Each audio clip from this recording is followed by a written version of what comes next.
Magandang hapon po sa lahat at maligayang pagdating sa Museo ni Emilio Aguinaldo para sa unang bahagi ng lecture series na Bukas na Lihim na Karunungan kasama si Professor Xiao Chua.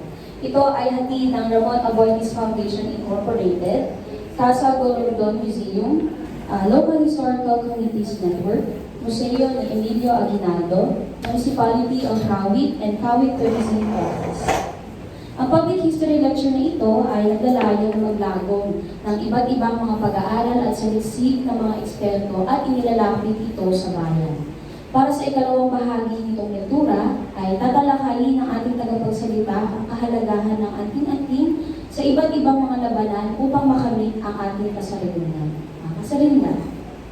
Upang magbigay ng kanyang pambungad na pananalita, inaanyayahan ko po si Sir Christian Bonpua from Ramon Aboitiz Foundation. Salamat, Michael. Salamat, ma'am. Sa kanila po lahat na nakadalawa yung hapon, maraming maraming salamat po sa kanilang pagdalaw. Alam niyo po, itong talks na to, nakanak to bilang idea nung aming pag-feature nung parehong exhibit sa San Juan nung mga nakaraang buwan. At gusto sana namin na hindi lang sa visually, no, may matutunan din tayo coming from our speakers. Gusto po nalayon po namin sa Ramon Aboitiz Foundation na mapalalim pa yung ating pagmamahal sa ating bayan, sa pamamagitan ng kasaysayan. So sa po ng aking kasama sa Ramon Aboitiz Foundation na nandito ngayon, si Sir Martel J. Bubas, ang aming museum experience specialist sa Casa Golondon Museum. Lubos po kami nagpapasalamat sa inyong oras ngayong hapon. We have young audiences, iba-iba po yung age groups natin dito at mabuti po yan. Okay? Lahat po tayo dito ba? Okay? So, sa ngalan, once again, sa ngalan sa Ramon Aboitiz Foundation Incorporated na naimutan na ito sa Subo, ang team Osbog na po kinasing-kasing na pasalamat ninyong tanan. Once again, welcome, dagang salamat, may hapon. Mayong hapon. Gentleman from So sa pagkakataon ko nito, yan po ay pakilala ang ating speaker for today. Pagsalita, ang pinaka-aktibong public historian sa telebisyon sa bansa. Nagtuturo siya ng kasaysayan sa De La Salle University at Broadcast Communication sa University of the Philippines, Diliman. Nagtapos siya ng kanyang BA at MA kasaysayan at kandidato o magtatapos ng PhD sa Antropolohiya sa UP Diliman. Kasama nagsulat ng Aklat ng Bonifacio, ang unang Pangulo at ang Bayani Biographies, Andres Bonifacio. Naglathala rin siya ng iba't ibang mga artikulo sa mga journal na akademiko.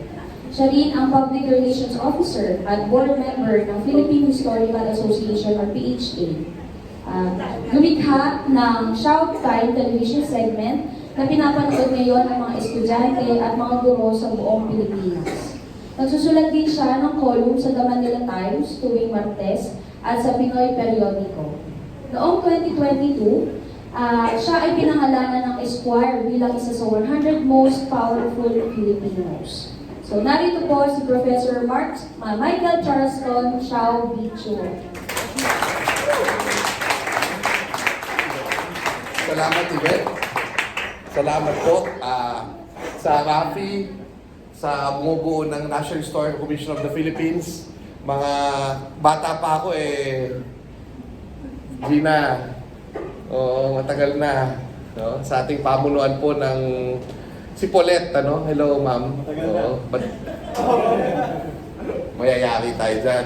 Christian, Rafi. Sa lahat po ng mga bisita natin, Cavite Historical Society, mabuhay po kayo. Oo, pagpupugay. Saka anong eskwelahan nito? Angat buhay. Mali, iba. Buhay. Ha? Team buhay. Ako team patay. Bakit? Tungkol sa patay, pag-uusapan natin. Kasi kasaysayan nito Lahat tayo pupunta tayo doon. Di ba, girl? Lahat tayo pupunta doon, di ba? Oh. Sige. So, huwag muna tayong mauna. Okay. Tatlo yung part ng lecture series na ito. At swerte ang Kawit kasi dalawa ay dito gagawin. Sa Sabado ulit, sana magbalik kayo. Kasi Yung pangatlo ay gagawin. Yung hindi nakapanood nung una, nilagay ko na po sa YouTube. O, para po mapanood ninyo. So, ang atin pong... mamaya, sasabihin ko kung bakit ito yung ating topics. Pero basically, kabundukan, kanta at katipunan yung una. At ito'y tungkol sa ang kabundukan, ang folklore pala sa himagsikang Pilipino. Okay? Pero folklore naman to lahat eh. Pero yun nakasentro sa bundok. Folklore sa kabundukan. Oh? The other thing is, kapangyarihan, kalooban at kalayanan, anting-anting sa himagsikang Pilipino, ito po yung pag-uusapan natin ngayon. Okay? Yung next week, kaliwanagan, kadiliman, kaliwanagan. Ang naratibo ng kasaysayan at ang pasyon sa himagsikang Pilipino. So lahat ito, ang patungkulo natin dito, may history tayo sa official documents, may history tayo sa mga textbooks, pero ito yung kasaysayan na nabubuo sa kamalayan ng tao batay sa kanyang paniniwala. Okay? So hindi natin ang pinag-uusapan dito ang objective history. Ang pinag-uusapan natin dito, ang goal natin dito ay makita kung ano yung laman ng isip ng mamamayan sa kanilang pakikibaka. Okay? So, salamat sa Rafi at saka sa NHCP sa magandang poster. Oh. Ito sa pinakamagandang poster ever. Oh. Follow me on my social media accounts. Please follow me on YouTube. Girls, boys, sa YouTube po ha. Magandang ating content. Tapos, shoutshua.netbangkalishow.wordpress.com. Okay, simulan na po natin. Dahil ako po hahabol sa Ramon Magsaysay Award na magsisimula ng 4:30, so papalit lang ako. Okay. Narito tayo sa Cavite. No? At sa Cavite, alam natin na ito ay duyan ng anting-anting. Di ba? Sa mga Caviteño, malakas ang consciousness tungkol sa anting-anting. Taga dito si Nardo Putik, taga dito si Ramon Revilla, at marami pang iba, no? So, actually, weird na ako yung nagle-lecture kasi hindi naman ako Caviteño. Pero okay lang yan, kasi isa-summarize ko lang naman yung mga pag-aaral at magbibigay din ako ng sarili kong take. Pero, kung titignan mo yan, bakit hindi yan pinag-aaralan sa klase?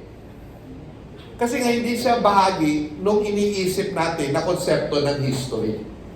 Which is based on formal documents or documentation ng mga objective na totoong nangyari. Diba? Pero dito, ang nangyayari kasi sa atin, minamaliit natin yung mga kamalayan ng taong bayan sa madalas na panahon. Dahil nagkaroon nga, sabi ni Zeus Salazar, ng dambuhalang pagkakahating pagkalinangan o Great Cultural Divide.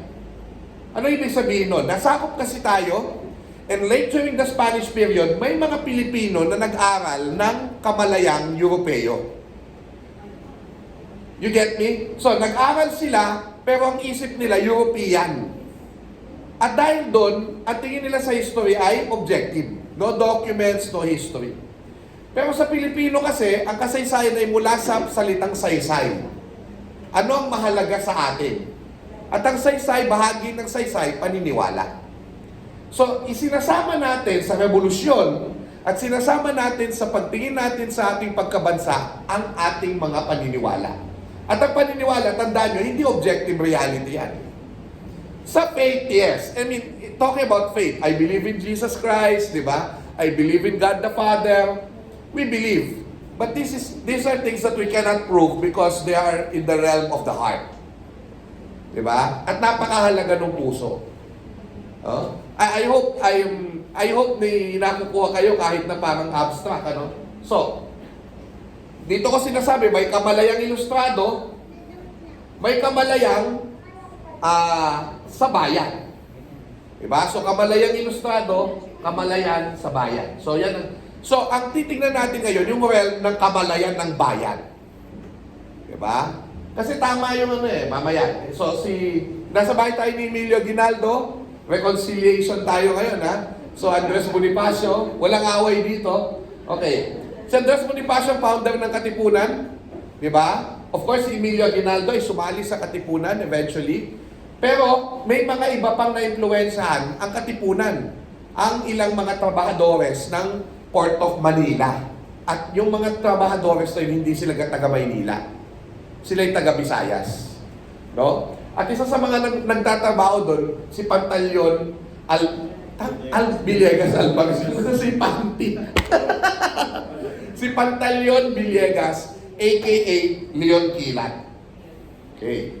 So what will happen? To cut the long story short, Leon Kilat, na isang taga-Panay, Aklan ba siya o Kapis?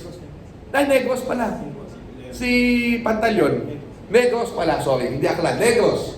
So, taga-Negros siya, pero meron siyang isang parent na nanggaling sa Karkar. Kung di ako nakakamali. Karkar, Cebu. So, ang nangyari dyan, umuwi siya ng Cebu, dala-dala yung mga ideya ng revolusyon, katipunan, at na-influensya niya, kasama ng iba pa niyang kasama sa shipyard ng Manila, ng mga Cebuano, at nagbalak sila doon ng kanilang revolusyon. At ang pinaka-manifestation nito, unang manifestation ay yung 3 de Abril. April 3, 1898. Remember ba? 1898. This is a few months before June 12, 1898. Sumama ang Cebu sa himagsikan natin. Okay? So, yan yung ano, no? So lumusob sila sa mga iba't ibang mga installation sa Cebu. And eventually, ang nakakalungkot talaga dun sa nangyari ay, after 3 days, pinatay si Leon Kilat. Ha? Pinatay siya ng sarili niya, mga kababayan sa Kangkang. Bakit? Sinisisi siya kasi nagulo yung buhay nila. Ay, ito nagulo ang buhay namin dahil naglumaban to. So, pinatay nila ngayon. Pataksil na pinatay. Okay. That said, pinagpatuloy ni, eto na naman, nakalimutan ko na naman si Maxilon. No? Si Maxilon, pangalan niya? Arcadio Maxilon, yung himagsikan, at nagkaroon ng pagpapalaya sa Cebu noong Disyembre ng 1898. Napalaya sa mga Kastila sa kanila. Yan yung alam nating history. Yan yung history na alam ng mga akademiko, ng mga nag-aaral, di ba? At dito mo makikita, yung revolution ni Emilio Aguinaldo, ni Bonifacio, hindi lang yan sa Luzon. Yan ay pambansang himagsikan. Na lagi lang tayo napopokus doon sa Awayan, dito sa Luzon, pero ang dami nilang na-influensyahan na mga tao. Di ba? So yan. Yan yung ating topic sa Open Secret. Open Secret. Yan yung nakita niyong exhibit kanina. Ang revolusyon sa Cebu. Pero hindi yung kinuwento ko ang ipinakita doon. Although yun yung kwento, pero may mas malalim pang kwento para sa kanila. Di ba? Anong nagpatatag sa kanilang kalooban? Yung mga paniniwala nila. Na sila'y naniniwala na tinutulungan sila ng mga tikbalang. Di ba? Tikbalang yung nakita ko doon di ba? Oh. Sigbin. Alam niyo yung Sigbin? Oh, yung Sigbin i-google nyo. Sigbin. Yung hayop ni Leon Kilat sa pananaw ng Cebuano, Sigbin yun. Oh. So yan ang makikita natin. So ito yun. So, okay, Open Secret. Open Secret yung title. Hindi ko alam kung nag-match lang. Open Secret. Tapos sabi ko, may aklat lihim na kahulungan. Kaya sabi ko, ang title ng aking talks, Bukas na Lihim na Kahulungan. So ano yung lihim na kahulungan? What is the secret wisdom? Na hindi naman talaga secret. Okay. Bakit aklat ng lihim na kahulungan? Kasi ito ay isang kahulungan binigay ng Diyos. Pero inilihim sa mga sumulat ng Biblia. So hindi nila inilagay. Inilihim sa atin o inilihim sa kanila, kaya ito ay naging bahagi na binigay sa Pilipino. At ano yung mga lihim na karunungan? Ito yung mga orasyon. May sariling kwento sila at paano nangyari mamaya ikukwento ko, paano nangyari ang pagdating ng Diyos sa mundo at yung mga dasal sa wikang Latin. Tandaan natin, yung mga Katoliko noon, pag nagmisa, before the Second Vatican Council, hindi sila nagmimisa sa wika natin. Nagmimisa sila sa wikang Latin. Oh? So yung mga Latin words, yun yung dasal nila. Ito, hybrid na ito eh. Kasi may Ave Maria ay Latin. Pero ito Spanish na. Kasi yung the way that they construct their Latin prayers, may halong Spanish, may halong Pidgin Latin na siya. Hindi siya totoong Latin. Pero kaya, ngayon, hanggang ngayon, kapag nagsasalita ng Latin, parang dasal. Ang tingin, may makapangyarihang salita. So, kunwari, sasabihin ko kayo ng Ave Maria, grazie, plena Dominus tecum, benedicta tu in mulieribus, et benedictus fructus ventris tui, Jesus, di ba? Parang, ang dating parang may kapangyarihan siya. Yung mga salitang yon. Kasi yun ang pinagdadasal sa Diyos eh, di ba? Nung panahon ng bago ang Second Vatican Council. So, sa kwento ng ganitong realm ng bayan na hindi naiintindihan ng mga elite, si Pantaleon Alvarez, actually, totoo to. This is recorded. Ang sinisigaw nila, hindi independensya, hindi ganun. Oh? Ang sinisigaw nila, mabuhi ang Santo Niño. Alam ko tama, mabuhi ang kalayaan. Hindi kalayaan ng ano eh. May long live independence ba? Ang sinisigaw nila Leon Kilat? May sinasabi sila, pero yung isa, mabuhi ang Santo Niño.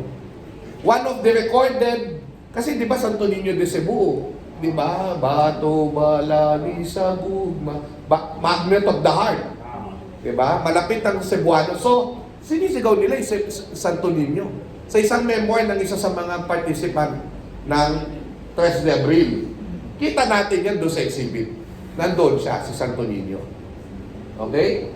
So, ano pa? Ito nakuha ko lumang anting-anting sa Port San Pedro. So of course, I suppose Cebuano ito. Pero yan din yung anting-anting dito sa Maynila, sa Luzon, sa Cavite, pare-pareho halos. We're actually celebrating in this exhibit our common heritage. Do you get me? So yes, this is Cebuano, it's the experience of Cebuanos, but we can find, pwede nating hanapin yung ating affinity sa Cebuano through these items.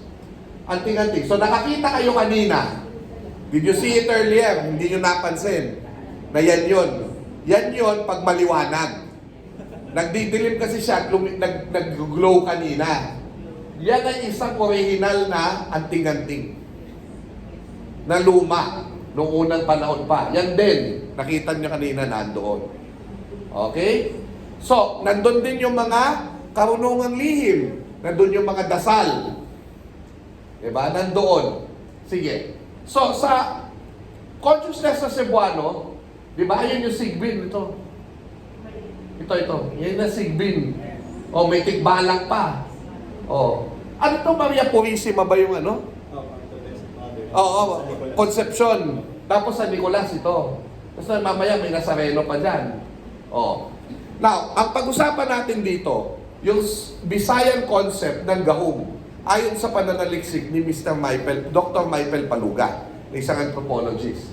So, ano yung gahum? When we talk about gahum, ang ibig sabihin sa Bisaya, power. Now, malalim yan. Malalim. Bakit? Pagkagahum, kadalasan ginagamit patungkol sa kalikasan ng Diyos. Ang Diyos ang gahum. Okay? Labaw nga makagagahum, Diyos na makapangyarihan sa literal, siya na may mas mataas na kapangyarihan. Dagdag pa sa Cebuano, ang pamahalaan ay kagamhanan. Katulad ng sa Ingles na the powers that be. Kaya ang pamahalaan, gahum din yun. Kaya ano pa ang gahum? Ang gahum din ay kagamhanan mula sa gahuman na nawalan ng gamahan. Sa pamamagitan ng metathesis, ang pangalan ito, gamahan ng tao, ay nangangahulugang may otoridad. Ang mga medalyong sinusuot ng mga kasapi, kadalasang hugis at sulok o bilog na may araw na may mukha o isang mata, na sa tagalabas ay kilala bilang anting-anting ay gahum. So yung anting-anting, by the way, may distinction pala yan, no? Yung anting-anting, yun ay mga natural. Bato. Ang tawag doon sa ibang lugar, mutya. Anting-anting yan. Pag man-made siya, yun yung agimat. Correct. Ngayon ko lang, actually, kanina ko lang nalaman nung nag-review ako. Pero para sa ating lahat, anting-anting yun. Yung anting-anting agimat, wala nang distinction. So okay lang. Walang problema. Pero gusto ko lang maintindihan natin na ang pinagmulan pala nung anting-anting ay yung natural. No? Parang hindi belo. Likas papaya. Hindi. Nagbibiro lang ako. So yan yung mutya ang tawag sa ibang lugar. Gahom sa Bisaya. Ito gahom din. Ito na yung man-made. Yung tatsulok na may mata, may kwento yan. Mamaya ikukwento natin. So, ano pa ang agimat sa atin, girl? No? Ito. Di ba? Proteksyon ng bahay laban sa kidlat. Ganun. Di ba? Yung mga Domingo de Ramos. So, ano yan, no? Matindi yan. At, ang ibang term sa gahom ay bisa, power, at potensya. In Spanish, potency o bisa, potensya. Ang tawag sa tatlong race na nagmumula sa Pong Jesus Nazareno, no? Na by the way, natapos ko na yung aking draft for defense na naisubmit na. So, matatapos ko na siya. Yan ang dissertation ko, Pong Jesus Nazareno. No? Viva Pong Jesus Nazareno. So, ayan, no? Tatlo ang tawag dyan, potensya. Na nagre-represent sa tatlong persona. Father, Son, Holy Spirit. Okay? Potensya. At anong ginagawa natin sa Nazareno, sa Santo, sa Santo Niño? Pinupunasan natin ng panyo. Dahil nililipat mo yung bisa, potensya, gahom sa panyong ito ng poon.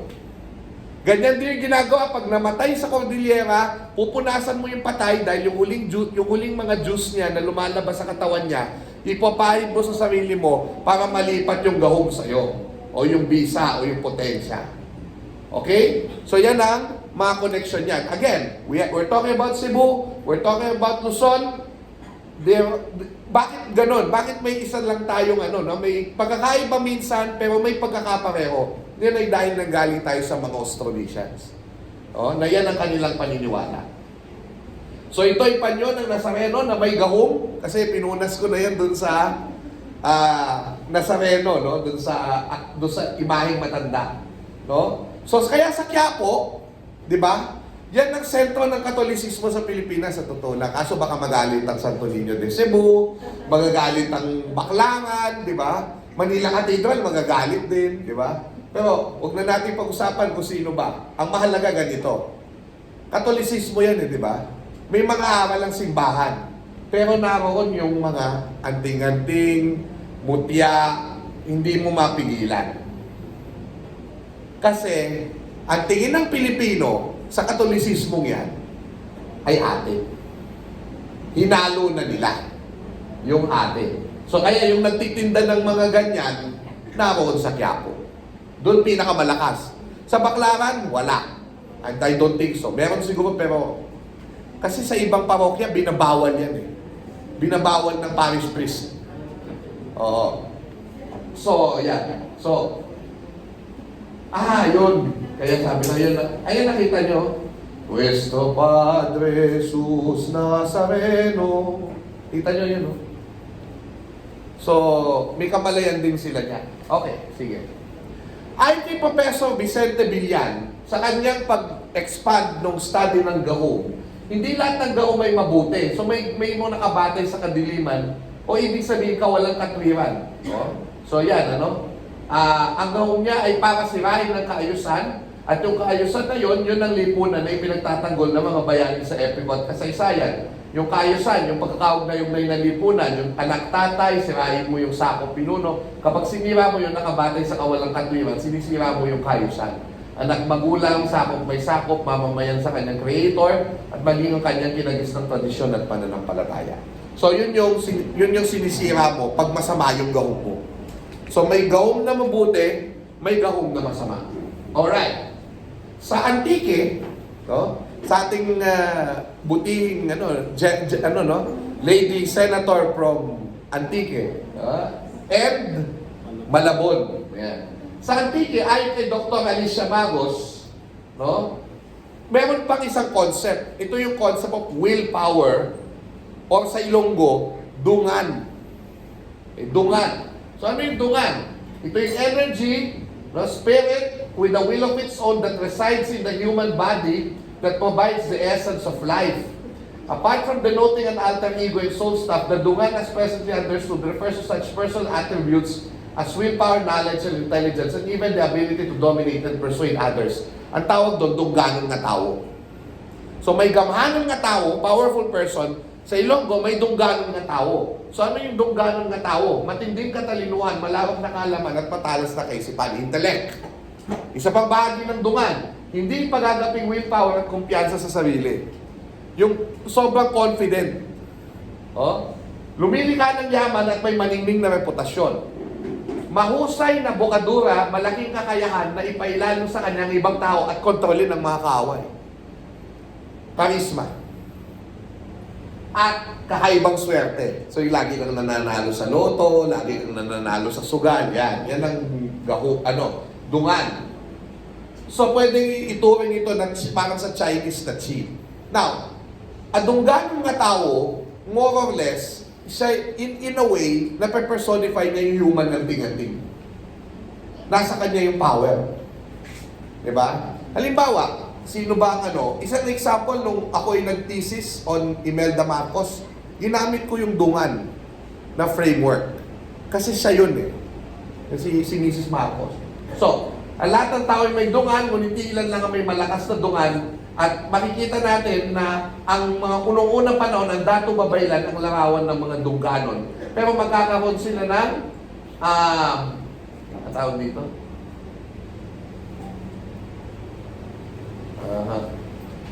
Okay. Kasama yung kakangalan. Kaya na makangal na tao ka. No? Pag may anting-anting ka, hindi pwedeng loko-loko ka. Kailangan i-keep mo yung kabutihang loob mo. Mamaya i-explain natin yan. Sa Clash of Spirits ni Pelomeno Aguilar, nagkaroon ng parang, ang revolution doon ay define na kung paano nagka-clash yung mga dungan ng iba't ibang mga players. Yung mga prinsipalya, yung mga sendero, yung mga revolusyonaryo, etc. Okay, mahaba na to, so sa kanan. So may dungan na masamang dungan, may itong tidungan, mahina idungan, at iba pa. Okay. Yung mga dungganon nga tao sa Bisaya, gamhanan sa Bisaya, meron tayong mga counterpart niyan sa Luzon. At marami sa mga ito dahil ang power ng anting-anting halos nagmumula sa kabundukan. Doon kasi yan, kailangan aakyat ka sa bundok at mananalangin ka sa mga pwesto para i-activate mo. Gagamitin mo yung lihim na karunungan para i-activate mo. Bawat anting-anting ay may kaakibat na dasal ayon sa lihim na karunungan. Alright? So tingnan natin. Sa Mount Arayat, umira lang katulad ni Eusebio. Anong apelido ni Eusebio? Si Maestro Eusebio ng Bulacan at Pampanga. No? Si Maestro Eusebio ay revolusyonaryo, nakatipunan yan, pero ang nangyari ay nahuli siya ng mga Espanyol. At meron daw siyang anting-anting na kapag siya ay binaril ng Kastila, hindi siya mamamatay. Hindi siya tinatablan ng bala. So may kwento-kwento na nung in-execute siya, nung mga Kastila ang bumaril, hindi siya bumagsak. Kaso meron palang second platoon, Pilipino na. So nung Pilipino na yung bumaril sa kanya, namatay na siya. So may ganong kwento. Isa rin sa mga umusbong sa bundok na yon, si Felipe Salvador ng Baliwag at saka ng Pampanga. Lumaki yung kanyang organisasyon. Actually, taga Bulacan siya. Pero ayon sa thesis ni Ian Alfonso ng National Historical Commission of the Philippines, hindi pinapansin ang role niya sa himagsikan sa Pampanga. Kasi grupo niya ang unang naghimagsik sa Pampanga. Kaso nakafocus yung narrative sa mga general na mga elite. Pero siya talaga nagsimula ng revolusyon, si Felipe Salvador, Apo-Ipe. Mababasa yung kanyang kwento dun sa Passion at Revolution ni Reynaldo Ileto. Of course, isa pa, dito sa kabundukan, dito sa Southern Tagalog, Banahaw at Makiling, si Macario de Leon Sakay, nasa kabundukan din na nirahan. At kung makikita nyo, ito yung kanyang anting-anting na suot-suot. Pwede kasi nga anting-anting ay bakal, pwede itong natural, kahoy na tumigas, or di ba meron yung sa saging, kinukuha nila yung sa puso ng saging? Di ba doon daw mahuhulog yung yung mutya? Oh. So yan, ito, sinusuot, tulad nung nakita nyo kanina. So nandyan ang mga lihim na karunungan, no? At kung tutusin, nung ako ay naging, nung ako ay naging, sa Katipunan, yung series ng GMA, yung mga creatives namin, nilagay yung yung dasal ni Mano Puli, ni Macario Sakay, doon sa logo ng aming show. O para may reference. Okay, sige. Alam natin na si Andres Bonifacio kasama si Macario Sakay, sila ay naging mga aktor sa theater. At ang kanilang paborito ay si Bernardo Carpio. So, pati si Aurelio Tolentino, isama mo na. Si Bernardo Carpio yung paborito nilang play. At si Bernardo Carpio kasi siya yung tagapagligtas ng Tagalog ayon sa kwento. No? At nakaipit siya sa 2 bundok. At pinuntahan nila yung bundok na yon. So parang namwesto sila, parang inactivate nila yung anting-anting. Pinuntahan nila yung bundok at sinulat nila doon, mabuhay ang kalayaan. O hinahanap, naparito ang mga anak ng bayan, hinahanap ang kalayaan. O something like that. No? Sa Mount Banahaw, namumuesto pa rin ang mga tao doon. Maliligo sila bilang bahagi ng... By the way, ako pala yun, nung manipis pa ako. Nakita nyo naman, Ngayon, wala na. So, yan, Ako yan. So, kinabuhayan. So, naliligo kami. Naliligo kami dyan para maglinis, para sa paglalakbay sa pamumuesto. Ito rin kasi yung paraan para kung may anting-anting ka, i-activate mo. No? Isa pang naniniwala sa anting-anting, sa Banahaw, ay walang iba kundi si... Tinginan naman kayo. Walang kilala ko. Si Aljo Abreni. Ay, Mano Puli. Sorry. So, mali. Yan ang pinaplay niya si Mano Puli. So, namumuesto siya sa Banahaw. Gumanap na Mano Puli.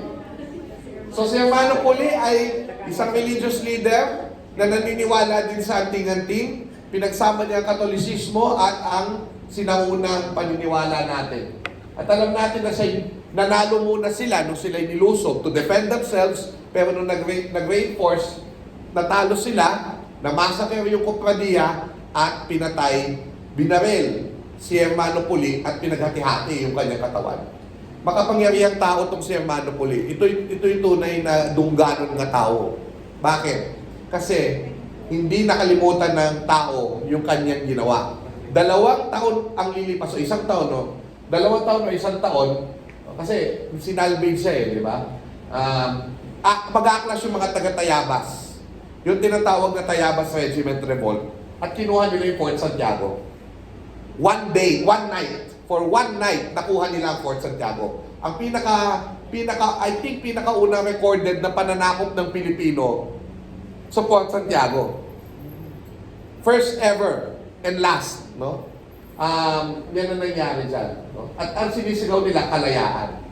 So one day we conquered Fort Santiago mula sa aking kolong. Okay, balik tayo sa Banahaw. Sa Banahaw, may makikita kayong bahagi doon sa pamumuesto nyo. Ito yung bilihan ng anting-anting. O ng mga mutya at ng mga kung ano-anong hanash. Hanabishi. Now, sa anting-anting, mahalaga yung konsepto ng kailangan ikaw ay may katwiran. Nabasa nyo kanina, kung ikaw ay may gahong, kailangan ginagamit mo yung gahong mo sa makatwirang paraan. No? So, yan yung makikita natin. Now, katwiran is also reason. But it is also justice. Di ba kasi sabi ni Jose Sison, kapag may katwiran, ipaglaban mo. Di ba? Kaya, binago yung salita para sa justice. Nag-imbento ng bago. Ano yung inimbentong bago? Alam mo? Justice kasi hindi na siya katwiran Reason na lang yung katwiran Katarungan. At ang salitang katarungan ay galing sa Cebuano. tarong, which is also tuwid. Katuwiran mula sa salitang tuwid, katarungan mula sa salitang tarong, tuwid. Ano yung matuwid? Bakit matuwid na? Ganon. Yung ba yung matuwid? Ganon. Oo, mas ibang matuwid yata yung natukoy ko. Anyway. So, ano yung matuwid? Okay. Ano ang matuwid na tinutukoy? Naniniwala ang mga ninuno natin, ito yung kanilang sandaigdigan o point of view, ng tao ay gawa sa dalawang bagay. Ang panlabas, katawan, at ang panloob. Ang panloob ay may dalawang bahagi. Una ay ang kaluluwa na nasa utak ng tao. Ang kaluluwa dapat, kung siya'y mabuti, matuwid ang kanyang kaluluwa. Naka-align sa langit. Kapag ka ang kaluluwang yan, dahil malakas ang dungan ng isang tao, kunwari, itong si Pipoy Bonpo una kong makikilala, naangasan ako. Putsa ay sorry, bawal pala bumuli. Naano ako? Nagkasakit ako. Nagkasakit ako. May COVID pala. Hindi. Nagkasakit ako. Ano sasabihin ng tao? Nausog ka. Kasi inusog ng dungan ni Pipoy yung kaluluwa ko. Nausog ang kaluluwa, kaya nagkasakit. Pero, yung masamang tao, kahit yung kanyang kaluluwa ay sobra na sa disorientation, nakakatayo pa din, masamang tao talaga yun. Ang tawag doon, halangang kaluluwa. So, matuwid na kaluluwa, halangang kaluluwa. So, ibig sabihin, pag sinabing katuwiran, ang matuwid, yung kaluluwa, ibig sabihin, ikaw ay tumutugon sa kabutihan. Mabuti dapat ang kalooban mo. Mabuting kaluluwa, malinis na kalooban. Okay. So, yun yung kaluluwa. Now, ang kaluluwa, pag nategi bumbo, pupunta yan sa dagat. Sasakay sa bangka at pupunta sa kabilang buhay. Okay? Pupunta siya sa kabilang buhay. Kaya may paniniwala tayo. At sila'y nagiging anito. So, ang anito saan pupunta? Sa kabundukan niya. Pupunta sa bundok ang anito. Kaya doon nanggagaling yung power ng anting-anting. Okay? So, ito yung kinikwento ko kanina, yung huling gahom, kukunin mo doon sa tao na namatay. Ginagawa dito yan, pero hindi na sa tao. Sa Magdalena, Laguna, makikita nyo na ang Kristo pinapausukan. Ganon din sa Cordillera, pinapausukan. Para yung mga huling katas ng tao, kukunin mo. At dito sa Nazareno, ay sa Santo Entierro, kinukuha mo yung kanyang kapangyarihan. Pinupunasan mo, tapos paghahati-hatiin mo yung tela, tapos pamimigay mo, tapos anting-anting na yung tela na yon. Naintindihan natin? So, lahat to konektado to. Yung parang mind blown. Konektado lahat ito. Okay. So, sa kuweba usually, nililibing yung mga mami na yan, kaya doon din tayo minsan kumukuha ng kapangyarihan. Pagbuhay ang tao, kasi umaalis yung kaluluwa sa tao pag tegi boom. Pero pag umalis din yung kaluluwa, pagbuhay. Paano? Lumalabas ang kaluluwa kapag tulog tayo. O kapag nagtatrans ang isang babaylan. Yun ang paniniwala nila. So ano mangyayari? Lalabas siya sa mga butas ng ating ng mukha at dulo ng ating katawan. Ang pinakadulo ng ating katawan ay ang daliri sa kamay at paa. Kasi pag in-stretch mo lahat yan, ang pinakadulo ng katawan natin, kamay at paa, yung daliri. Diyan lumalabas ang kaluluwa. Sa mga mata, ilong, bibig, tenga. Kaya, ang gagawin ng tao, kasi yan ang entry point, yan ang exit point ng kaluluwa, baka pasukin ng masamang kaluluwa yan. Papasukin ng masamang espiritu. Kaya lalagyan mo ng bakal. Ginto. Ginto, gano'n, no?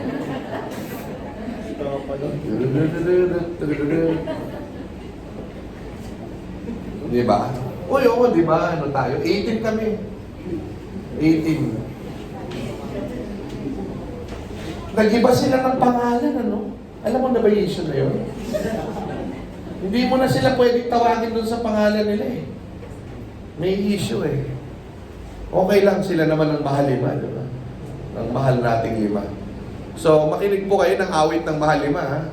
Nandyan ang diwang Pilipino. Akala nyo lang, sabi nila, ba't ang maniniwala dyan eh, Koreano ang ginagaya nila? Hindi totoo yun. Hindi totoo yun. Koreano lang akala mo, pero pag tinignan mong lyrics, nandyan ang diwang Pilipino. Tignan mo mahal lima. Alam niyo yung mahal lima, di ba? Mga 18 ba dito? Very good. Sinong ano mo? Sinong ano mo? Yung bias mo? Sinong bias mo? Justin ka ba? Ako si minsan Pablo, minsan Ken. Hindi, si Ken pag nakita mo, magino eh. No? Oh. Parang gusto kong maging katulad ni Ken. Kaso hindi na pwede kasi umangit na ako ng ganito.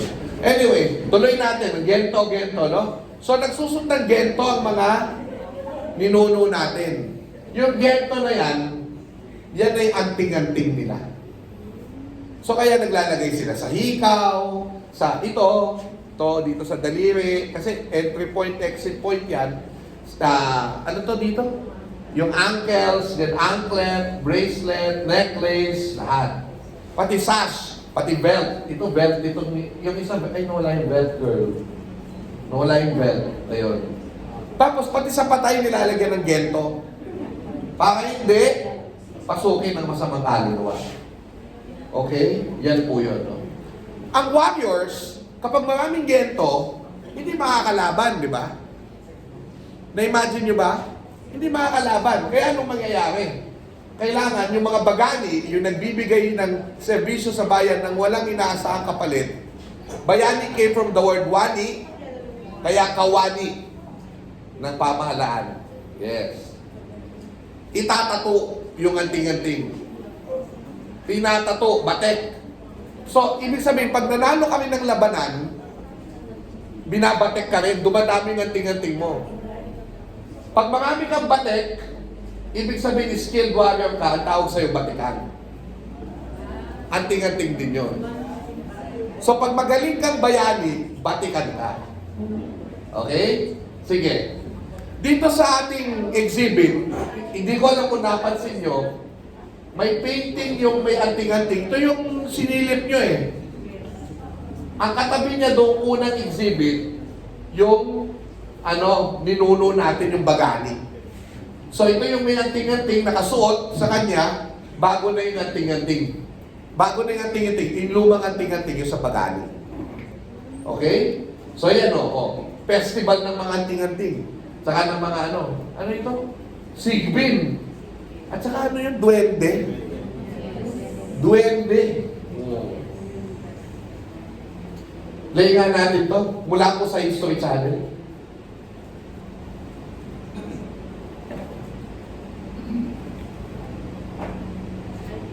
Yan na. Ay, wala sound girl.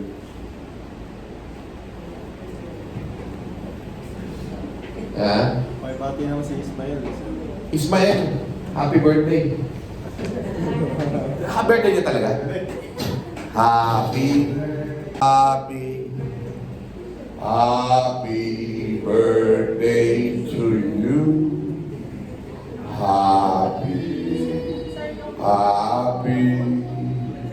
Happy birthday to you. Yan na. Wala ka rin, girl.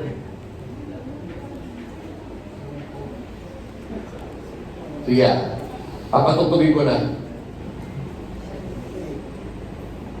Bakit kaya wala?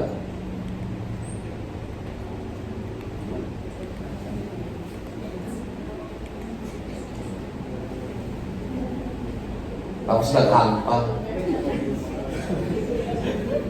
Kung kailan nagmamadali ka.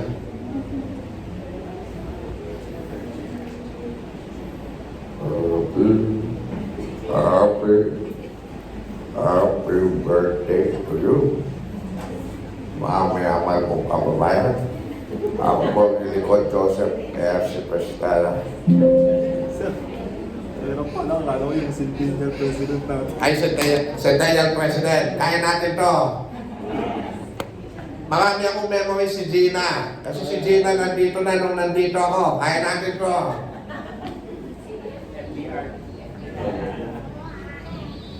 Tutunog kaya?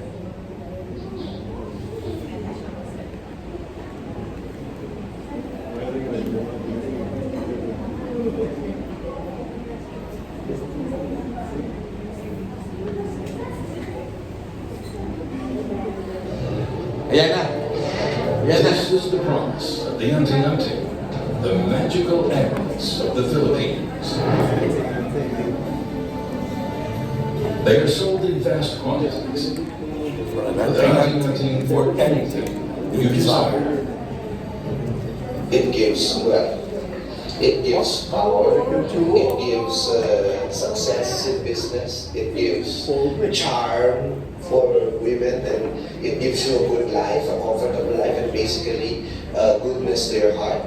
Alam mo yung sa health, work, travel, business, relationship, spirit.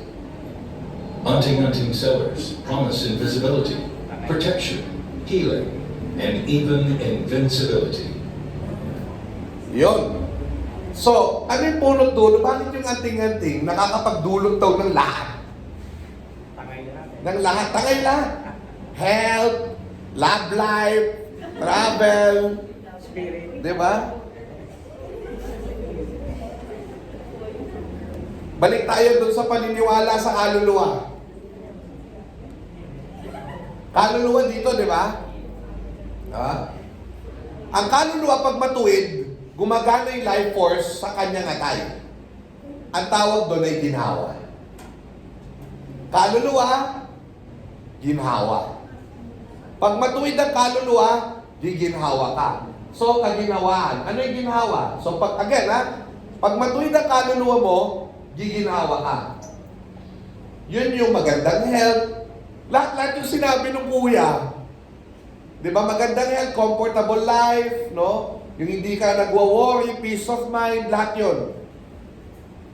Di ba pwedeng mayaman ka, pero hindi ka maginhawa? Kasi ang lala ng sakit mo, hindi mabayaran ng pera. Di ba? So, dito mo makikita, eto na, Dr. Bernadette Abrera, no? Pinag-aralan niya bilang MA thesis ng numismatika ng anting-anting. Ano ang nangyari? Itong anting-anting concept na ito, pagdating ng Spanish, i-impose sa atin ng Catholicism, right? Pero ang ginawa natin, sinubvert natin yung Catholicism. Ibig sabihin, tinanggap natin, pero ginawa natin atin. Hindi na siya Spanish Catholicism. Filipino Catholicism na siya. Bakit? Ang mga naging anting-anting na, imbis na mutya, krus na, rosaryo, di ba? At yung Infinito Diyos, all-seeing. No? So kaya may makikita kayong hunting-hunting na Ave Maria Purísima. Di ba? Ayan, makikita nyo. Si Mary ay bahagi na ng hunting-hunting. No? Sino pa? San Miguel ay isang hunting-hunting. Bahagi ng ating, by the way, yung mga ganyan, bahagi ng rap exhibit yan. Ha? In-integrate ko na sir lahat. Ha? Wala ka nang masasabi sa akin, sobrang sulit na yung bayad mo, Pipoy. So yeah, San Miguel. May Santiago, nasa kanya. Nasa Santiago, ganun din. Merong Santiago. At yung pinaka-paborito ko sa lahat, at malamang paborito din ng Cebu. Hindi ko alam kung paborito ba. Yun, no? Yung Santo Niño na labas ang French. Mas tuwa yung mga nasa likod. Okay, parang hindi mga bata eh. Santo Niño Hubad ang tawag ka. At pag nakita mo kapangyarihan ng Santo Niño Hubad, akala ko dati tungkol sa love life. Love life? Kasi di ba eh. Hindi pala yun. Laban daw siya sa aksidente. Para hindi ka ma-aksidente. Pero apparently, marami ng paniniwala na para siya sa lahat. Kita mo lahat na. Ha? Proteksyon pangkalatan, yun, anti-accident. Yan yung insurance. So kung wala kang pirate insurance, etong insurance sa kamalayan ng tao. Di ba, Pipoy?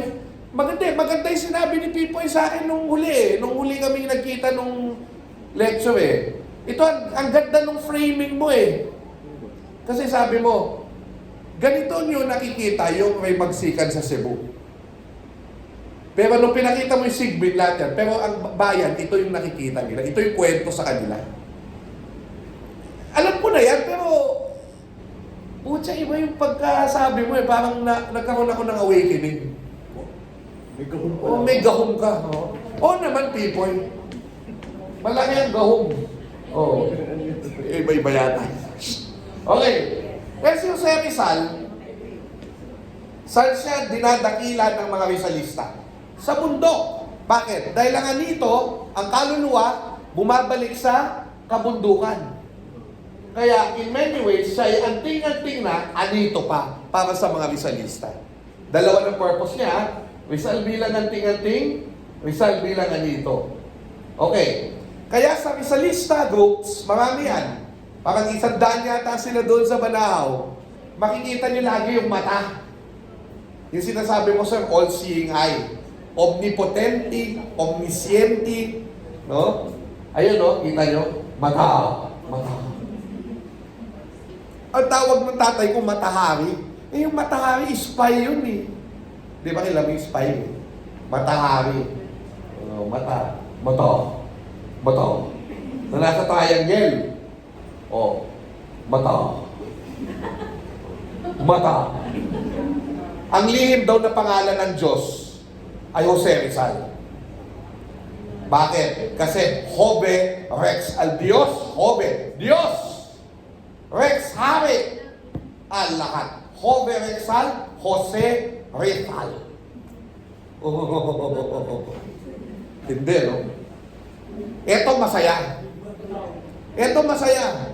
Tignan nyo to, Sa Tres Personas Solo Diyos Group, may triangle, di ba? Father, Son, Holy Ghost. Ito yung tatlo. Father, Son, Holy Ghost. Sandali lang. Bakit mayroon pa doon? Bakit ganun? Sandali lang, sir, Huwag ka muna. Uunahan. No. Si Dennis Villegas ang eksperto sa anting-anting. Naglabas siya ng aklat, You Shall Be Gods, ang pangalan ng aklat na ito. Nabibili ito sa Bibal. Unfortunately, sumakabilang buhay siya nung panahon ng COVID, 2020. Bago siya namatay, napadalhan niya ako ng latest book niya na pirmado. 2 weeks before he died. So, meron akong pirma niya doon sa... Rare na yun kasi yung last book niya, hindi niya lahat na pirmahan yun. So, Sir Dennis, para sa'yo to.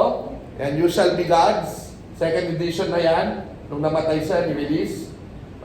Bakit You Shall Be Gods? Kasi sabi ng Genesis, For God knows that when you eat from it, your eyes will be open and you will be like God, knowing good and evil.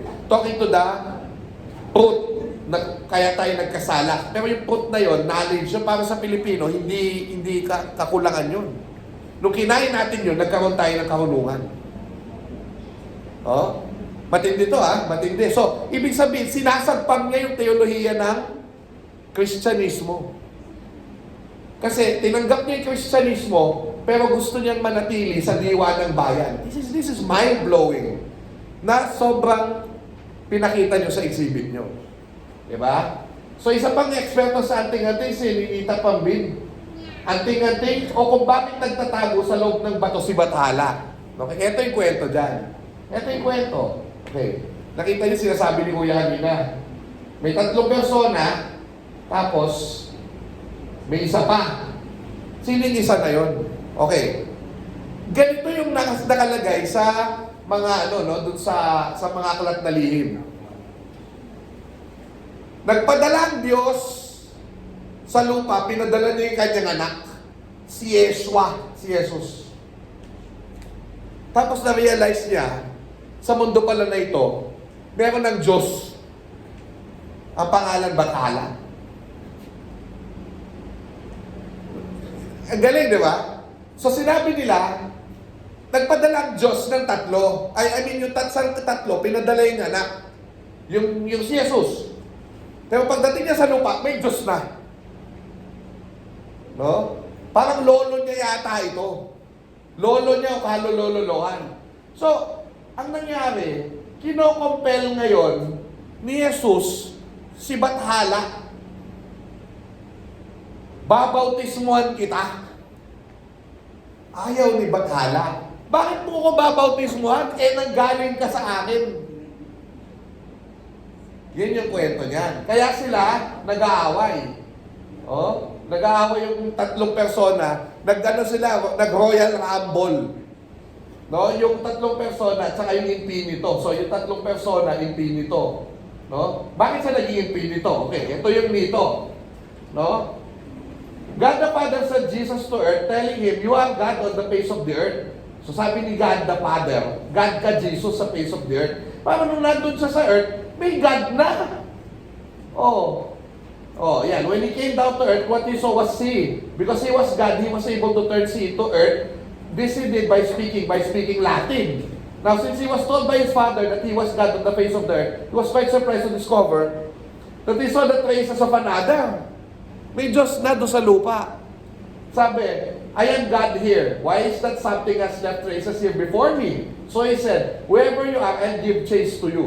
He then saw that which had left the trace, but from far, it was so unclear. He pursued it, and when he went to touch it, it entered into a large stone. Pumasok sa bato yung Bathala.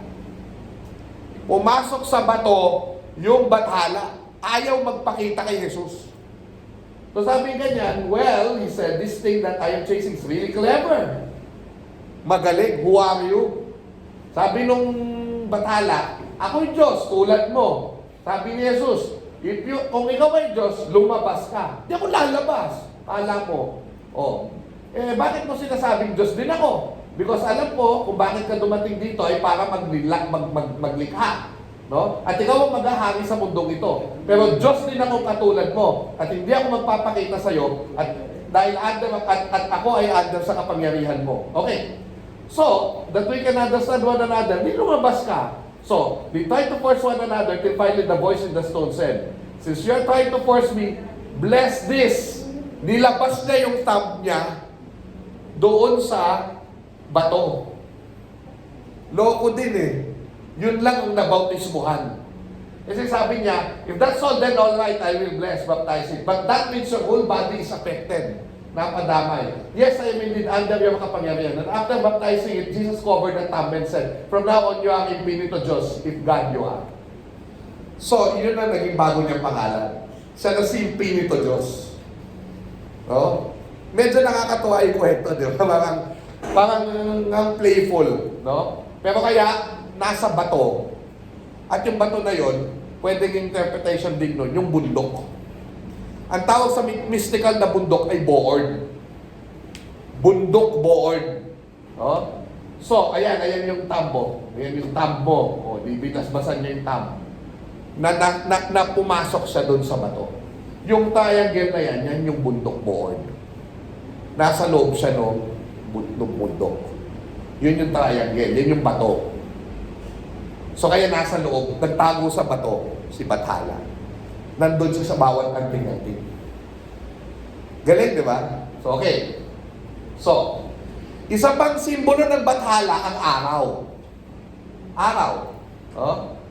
So, makikita niyo yung araw. Ay, anong araw? Ito. May bundok. Tatsulok bundok. Boord. Nandyan din yan. Meron ding ibon or bathalang araw na makikita natin dito. So, ito yung bathala, tapos may ibon. Well, ito, ang interpretation kasi ng isang historian, bulaklak. Ang interpretation ni Seiyo Salazar dyan, araw yan. Bathala yan. At may ibon yung bathala. Yung ibon, yun yung nagbukas kay malakas at maganda. At yun din yung sari manok sa Mindanao. So, ayan ang bundok board na pinagtaguan ni Bathala, no? ibon, nandyan. So, nandyan lahat yung simbolismo. O, araw or ibon and then bundok. Bigla makikita mo yung mga katipunan symbols. Bakit ganon? KKK sa Malibay, triangulo na may mata. Bakit ang katipunan symbol ng kalayaan ay araw? Sabi nung isang kilala kong historiador, mamaya natin pag-usapan, Pipoy, walang kinalaman yan sa araw. Yan daw ay liwanag. Pero saan nanggagaling yung liwanag? Sa araw. Yan ang consciousness ng mga tao. So araw yan. Si kalayaan, umaaraw. Yan ang simbolo ng katipunan. Kalayaan, umaaraw. Iba-ibang version. Ito parang lips. Ganon. Tapos ito naman parang sparkling. Di ba sparkling? Tapos ito naman, K. Kalayaan, baybayin yun. Tapos naging K. Di ba pag sinagot ka ng K, nakakabuisit? K. Oh. Tingnan niyo mabuti yung simbolismo na lalabas sa katipunan. Sa Cavite. Cavite. Ha? Ayan. Hindi. Kay Bonifacio pa yan. Bonifacio. Ito, Magdalo. Araw. Kalayaan. Ibon. Kalayaan, araw. Magdiwang. Araw, kalayaan. Haligi, lips, kalayaan. Di ba yung lips kanina? Bacoor, kalayaan. Aguinaldo, kalayaan.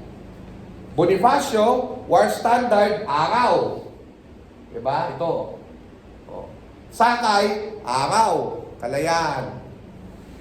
Doon sa ating exhibit, meron din. Pero to hybrid na to nung Bonifacio at yung araw. Ito yung ginamit ni Trillanes, kaya hindi ito accurate. Sorry. No? Ang totoong itsura niyan, ito. Ang unang watawat ng Pilipinas, ginamit ng Magdalo at Magdiwang. At binaba ni Emilio Aguinaldo sa Biak na Bato. Okay? Yan ang unang pambansang watawat. Pangalawa yung kay Aguinaldo. Parehong ginamit nila yan. Okay. So yan, ang makikita nyo doon sa drawing sa Camp Aguinaldo, ayan. And then yung watawat. Gobyerno Revolusyonaryo ni Aguinaldo, ginamit niya yung araw na may muka, simbolo ni Bathala yan. Pambansang watawat, araw ibon, Bathalang araw, integrated sa ating watawat. Now, Sol del Mayo lang yan, sir, di ba? Sa Latin America. Okay. Sabi nung iba, si Aguinaldo kasi ay ilustrado. Kaya, ang kanyang, Latin America. Tapos generalissimo pa yung tawag niya. Okay, tinatanggap ko yun.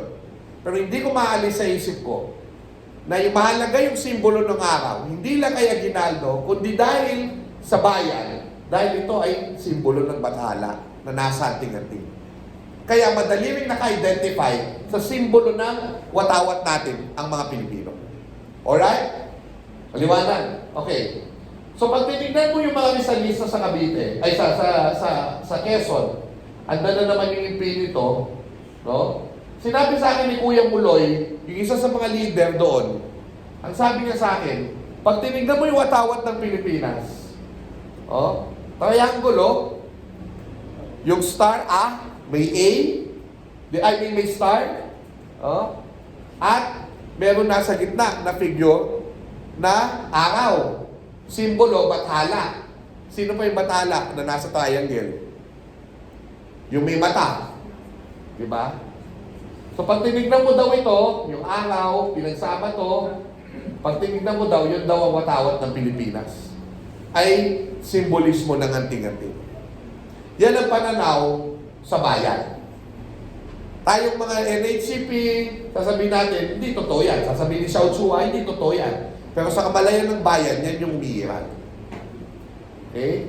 Kaya ang pinakamatinding anting-anting, yung watawat natin.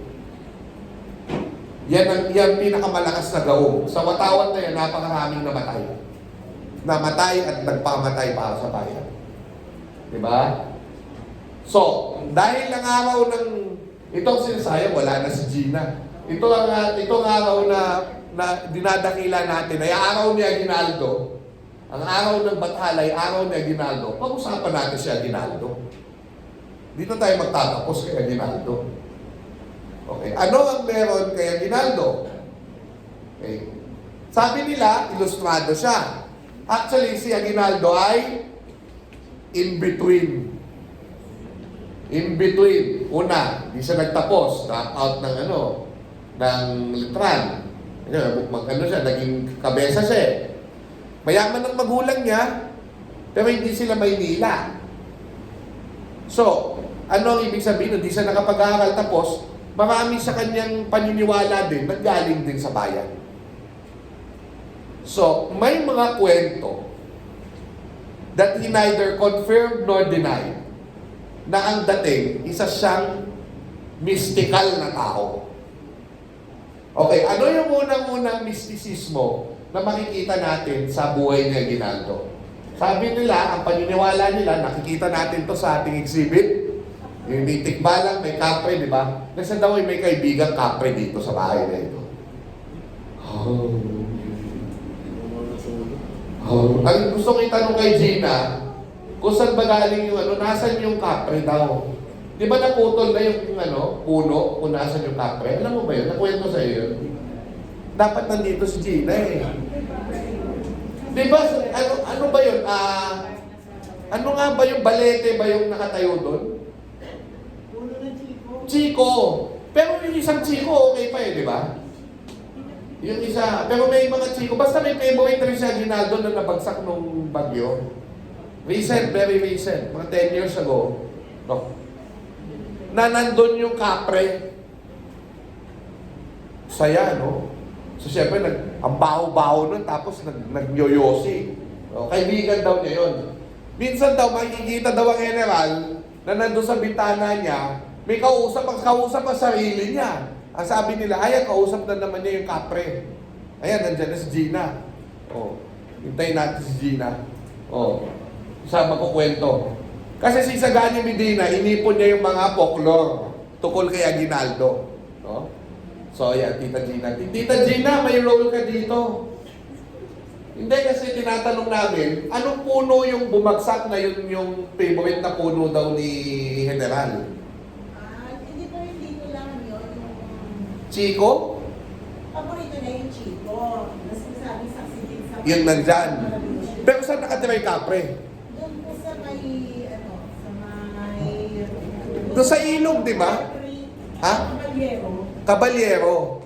May buhay pa doon, buhay pa naman yun. O bumagsak na. Wala na po.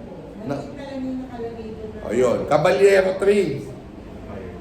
Oo, Fire 3. So yan, so nandun daw yung kapre. Ayon kay Sagani Medina, ito maganda.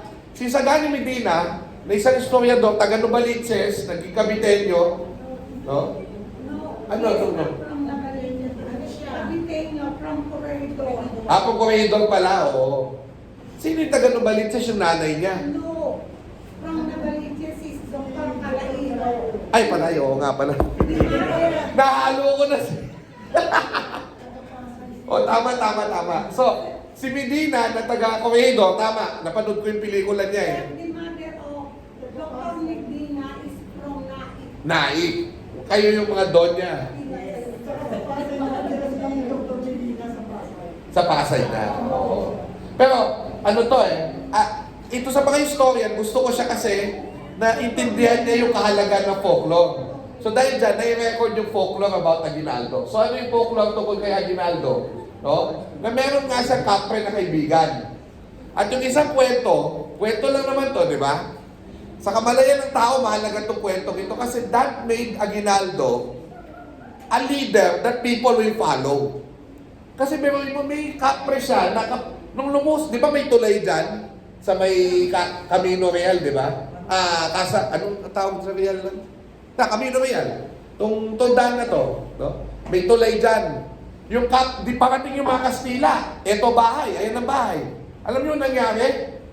Binabarin daw nung Kastila yung bahay. Bumabalik daw sa mga Kastila. Bakit? Kasi nakita nila, laki pala nung binti nung kapre nandun na sa tulay. Hinaharangan niya yung bahay ni Aguinaldo. So, yun yung ano. At yun yung nagpapayo sa kanya kung paano lalaban, ano yung strategy, ganyan. So, yan ang mga gabi ng hiwaga. Hindi man lagi. Yung mga sabi ng matatanda yung kapre ay nasa tore. O, minsan nasa tore naman. Oo. So, yun yung tore. Oo. Wait, wang. So, yun yung kapre. Oo.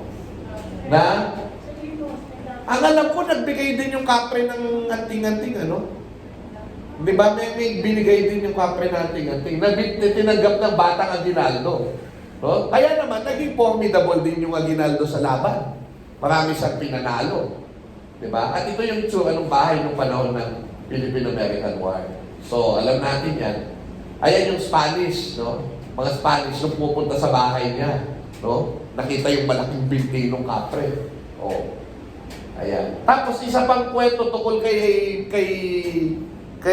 Aguinaldo ay nakasakay siya sa puting kalabaw. Yun, puting kalabaw. Tandaan nyo, yung mga mahiwagang tao, either nakasakay yan sa puting kabayo. Pero si Aguinaldo, puting kalabaw.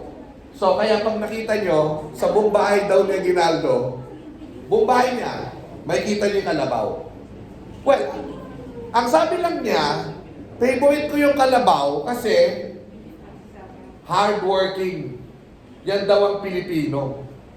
Oh, pero pag tinignan mo, ang daming kalabaw. Ayan, may kalabaw doon sa taas ng bintana. May kalabaw din dito, yun o. Ayun o. Doon sa entrada. O, upuan niya, no? Oh, eto pa. Ito masaya. No? Nung daw nategi-bumbong si Emilio Aguinaldo sa veterans, no? Yung daw uling paghinga niya, gumanon siya, ganun, tapos may lumabas daw na parang mutya, na parang uling. No? At yun ang kanyang anting-anting. Again, we cannot prove it. He neither confirmed nor denied it. No? Pero may mga kwentong ganyan. And it only adds to the legend of the leader, of the revolution. Kaya kung titignan mo, in terms of Visayan terms, gamahanan nga tao, dungganan nga tao, si Emilio Aguinaldo. Sa mata ng Caviteño at sa mata ng mga kababayan natin na sumama sa kanya sa revolusyon para itayo ang bayan natin. Okay? So, ayan. Okay, sige. Now, panoorin lang natin to, ibilang bago tayo magtapos. Try natin. To be incredible powers, wielded by a select few. Only certain kinds of people could really harness the power of Gimat. Into those powers were put to the test by a new generation of hunting wielders. By them, the Village colony for nearly 300 years. A group of Filipinos form a secret society called the Katipunan, dedicated to overthrowing Spanish rule. Sakto. But how will they convince locals to engage in a suicidal rebellion against a European power? Could it be, as some Filipinos suggest, that the Katipunan harnessed the powers of the Anting-Anting? Charismatic leaders like Andres Bonifacio were known to possess various anting-anting that not only gave them the strength to lead revolutions, but also gave them a spiritual charisma to be able to bring people together during the revolutionary movement against the Spanish.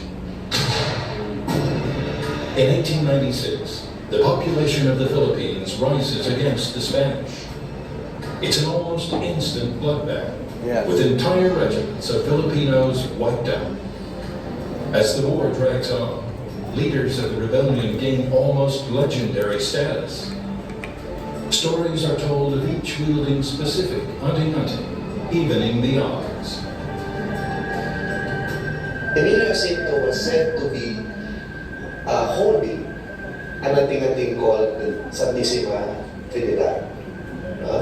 Andres Bonifacio held the Santiago de Galicia, anting-anting. And Antonio Luna, General of the Revolution, held what was called Gran Madre. Sabi ko Tibuneros were undershirts with images of the Holy Trinity and with inscriptions in Latin. The anting-anting can also be a human person.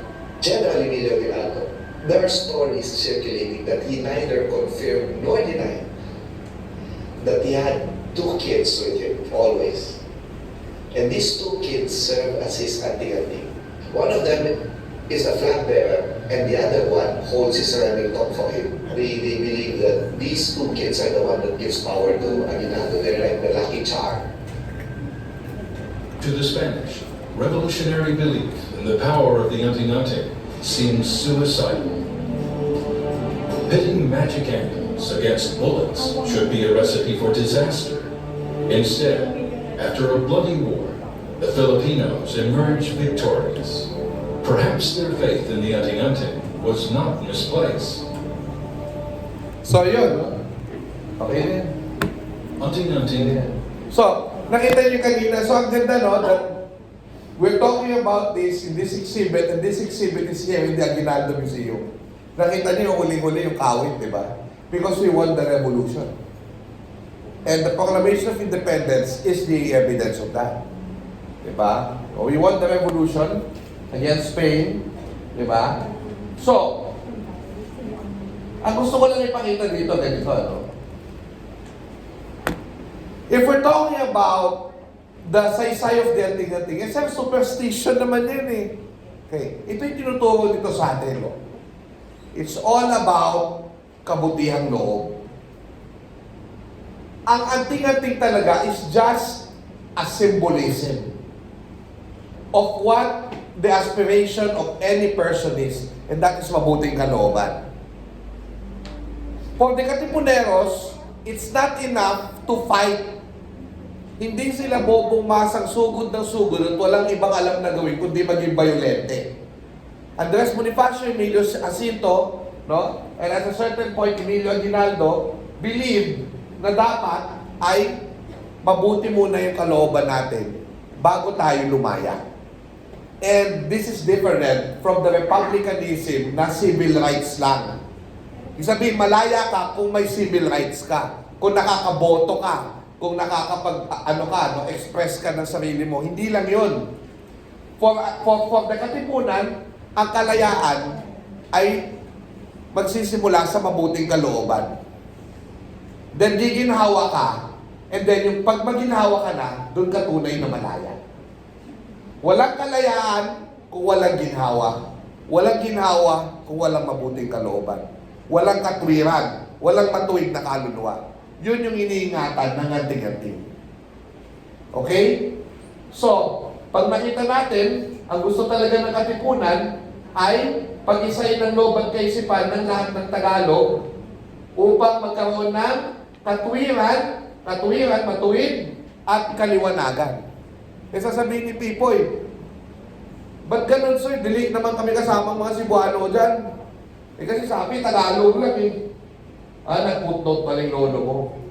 Sa salitang Tagalog, katotoy ay lahat ng tumubo sa Sangkapulong ito sa Makatwid, Bisaya man, Ilocano man, Kapampangan man, etc. ay Tagalog din. Sapagkat ang alog, ang ibig sabihin ay River Delta.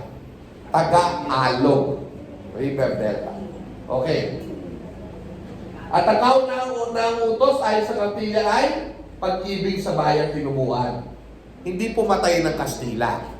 Pag-ibig sa bayan tinubuan sapagkat ito at lubos sa pagdadamayan ng isa't isa. Sabi ni Bonifacio, pag-ibig sa may kapal ang pag-ibig sa bayan. Pag-ibig sa may kapal, pag-ibig sa tinubuang lupa, pag-ibig sa kapwa. Tatlong hindi mahihiwalay. So yan yung tradisyon, no? Nina Bonifacio, Emilio Aguinaldo, Leon Quilat, yan ang gusto nilang ma-achieve natin. Okay? So, dagdagan natin. Walang kalayaan kung walang ginhawa kung walang mabuting kalooban. Yan ang saysay niya. At yan yung tatlong KKK na pinag-usapan natin ngayon.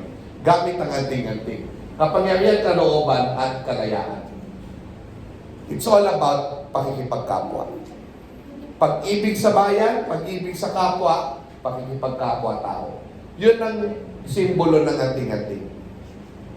Ito'y tungkol sa pakikipagkapwa-tao.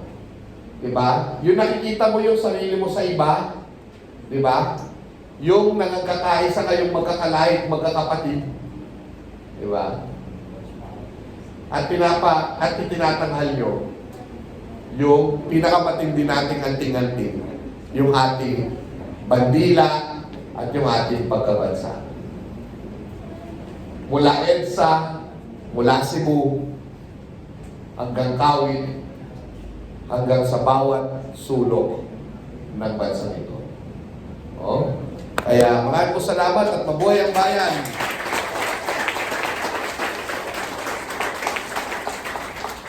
Maraming salamat po, Sir Xiao, for that insightful lecture. Nagkaroon po kami ng mas malalim na kamalayan hindi sa ating sa ating ating pangapaniwalang Pilipino. So, ngayon po, tumako na po tayo sa ating open forum.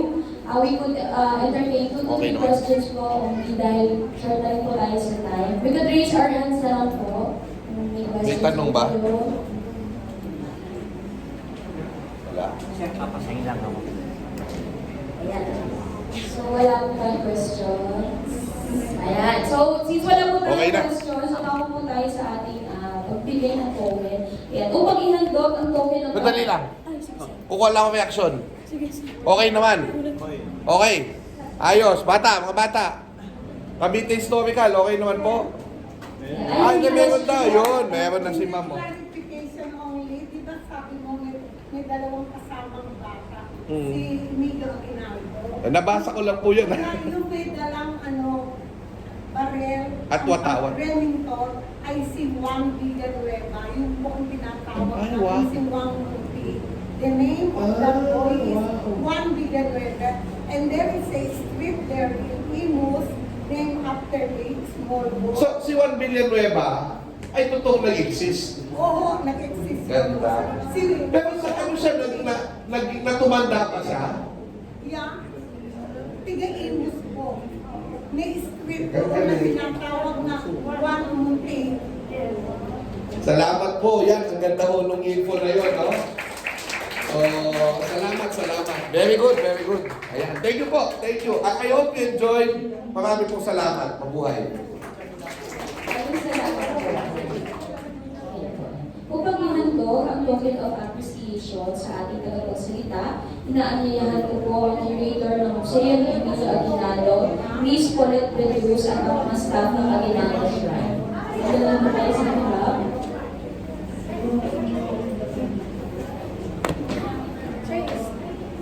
Sure. Siyempre, bibigyan ka namin. Siyempre. Ayun, no? Nasunog eh. Ganda So, naman. this is the ano, the one Thank you.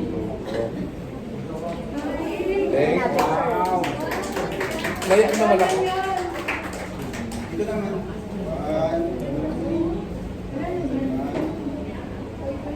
And sir, Salamat naman po at mahal niyo pa rin ako kahit prodigal son. Prodigal son of Kawit. Diyos. ayan. Salamat po.